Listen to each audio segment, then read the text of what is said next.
Hey guys, welcome back. This is a Nintendo Switch won't charge fix.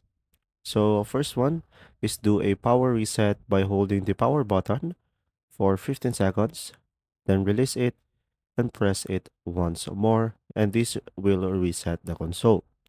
If it doesn't work, another one is check the charger and make sure you're using the official Nintendo Switch AC adapter, or you could test with another outlet or adapter to rule out a faulty charger. Another one is inspect the USB-C port. So look for dust, lint, or bent pins and gently clean with a soft brush or compressed air. Another one is try charging both directly with the adapter through the dock. If one works and the other doesn't, the dock may be faulty.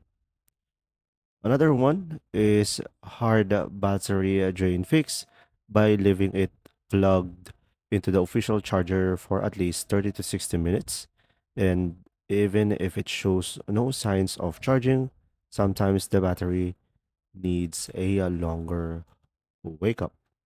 There you go. See ya.